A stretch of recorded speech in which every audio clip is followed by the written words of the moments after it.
নমস্কার বন্ধুরা, Bobby kitchen with ভিলেজপুরে সবাইকে আবার একবার অনেক অনেক স্বাগত। তো চলুন প্রতিদিনের মতো আজকেরও আবার এক রেসিপি নিয়ে আপনাদের সামনে হাজির হলাম। আজকের রেসিপিটা হলো কাতলা মাছ দিয়ে আলু দিয়ে তরকারি। তো যেহেতু এখন প্রচন্ড গরম পড়েছে, তাই এই গরমে একদম মশলা মশলি অল্প দিয়ে জিরে বাটা দিয়ে আলু দিয়ে কাতলা মাছের সুস্বাদু এক ঝোল রেসিপি বানাবো। তো আপনাদের সবার কাছে অনুরোধ থাকলে আপনারা অবশ্যই ভিডিওটি ফার্স্ট থেকে লাস্ট অবধি দেখতে থাকবেন এবং ভিডিও যদি ভালো লেগে থাকে চ্যানেলটা সাবস্ক্রাইব করে দেবেন। তো চলুন রেসিপিটি বানানো যাক। রেসিপিটি বানানোর জন্য ফার্স্টেই কিন্তু কাতলা মাছটাকে লবণ হলুদ মাখিয়ে আমি গরম তেলে দিয়ে দিচ্ছি এখন দুপাশ লাল লাল করে ভেজে নেওয়ার জন্য।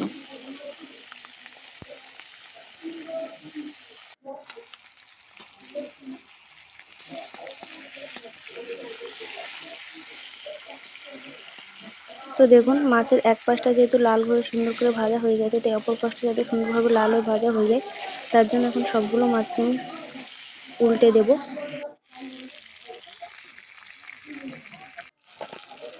তো দেখুন মাছের দুপাশটা কিন্তু আমার সুন্দরভাবে ভাজা হয়ে গেছে। এবার এগুলো একটি পাত্রে তুলে নেব। আমি মাছ ভাজা তেলের মধ্যে দিয়ে দেবো পাঁচ ফোড়ন দিয়ে হালকা নেড়েচেড়ে নিয়ে লাল হয়ে এলেই, যেহেতু আলু দিয়ে রান্না করবো মাছটাকে, তাই আগে থেকে আলুটা কেটে রেখেছিলাম, ঝোলের আলুটা, তো সেই কাটা আলুটা দিয়ে দেবো।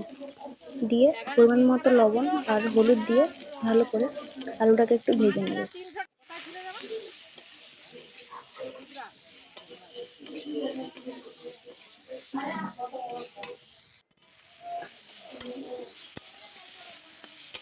তো দেখুন আলুটা এখন আমার সুন্দরভাবে ভাজা হয়ে গেছে।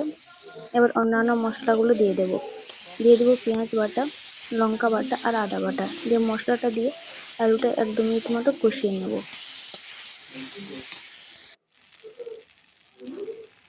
মশলাটা কষানো হয়ে গেলে পরিমাণ মতো জল দিয়ে ঢাকনা দিয়ে কিছুক্ষণ জোরে জ্বালন দিয়ে ফুটিয়ে নেব, যাতে আলুটা সুন্দরভাবে সেদ্ধ হয়ে যায় এবং জলটা অনেকটা শুকিয়ে আসে। তো দেখুন কিছুক্ষণ ফুটিয়ে নেওয়ার পর ঢাকনাটা খুলে দিয়েছি, ঝোলটা অনেকটাই শুকিয়ে এসে।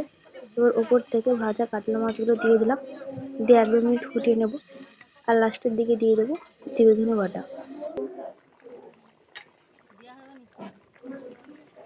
জিরে ধনে বাটা দিয়ে 1-2 মিনিট ফুটিয়ে নিলেই কিন্তু রেডি হয়ে যাবে আলু দিয়ে কাতলা মাছের সুস্বাদু ঝোল রেসিপি, যেটা এই গরমে গরম গরম ভাতের সাথে খেতে কিন্তু সত্যি দারুণ ছিল।